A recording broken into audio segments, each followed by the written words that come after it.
In the heart of Arkansas, nestled in the Ozark Mountains, lies the small town of Bull Shoals. It's a place of natural beauty, but it once held a dark secret. You see, this town was home to a woman many call the witch. She wasn't the kind you read about in fairy tales with a pointy hat and a bubbling cauldron. No, her magic was different. It was a deep spiritual connection to the earth and all its creatures. She believed in living in harmony with nature, and her heart ached for the wildlife that roamed the forests and streets of Bull Shoals. Sadly, not everyone in town shared her reverence for life.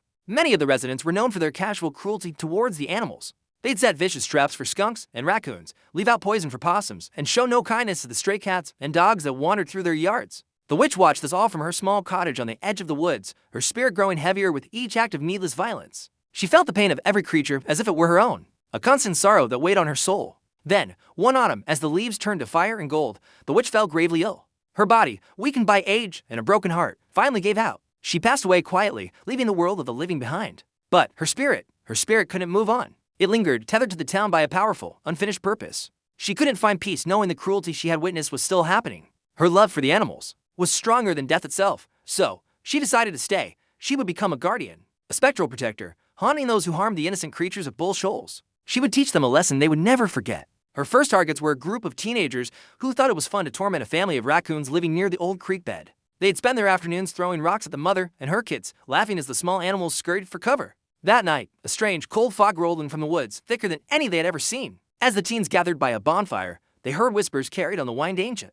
Chilling words they couldn't quite understand, curiosity getting the better of them. They ventured towards the source of the sound, and that's when they saw her, standing at the edge of the clearing was a translucent figure, her form shimmering in the moonlight. It was the witch. Her eyes glowed with a sorrowful, ethereal light. She didn't scream or lunge. She simply raised a spectral hand and spoke, her voice a chorus of rustling leaves and distant thunder. She warned them to leave the animals alone, to stop their cruel games, or they would face a wrath far worse than a simple scare. The boys didn't need a second warning. They turned and ran, their screams of terror piercing the night, echoing all the way back to town.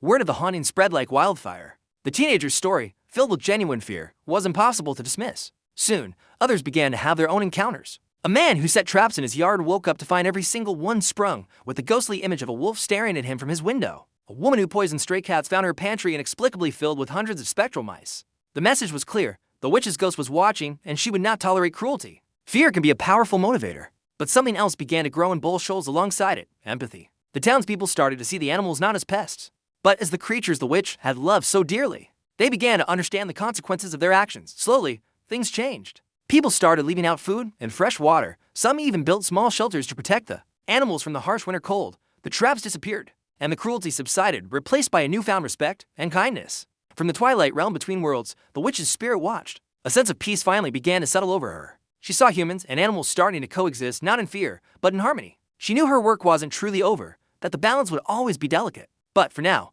her message had been heard. The town had learned its lesson. And so, as the first rays of dawn touched the Ozark Hills, the ghost of the Bull Shoals witch began to fade, her spectral form dissolving into morning mist, her restless spirit finally content. Her legend, however, lives on as a reminder to all who visit. Be kind to the creatures of the wild, for a loving spirit may still be watching. Thanks for watching. If you enjoyed this story, don't forget to like, share, and subscribe for more tales from the shadows. See you next time.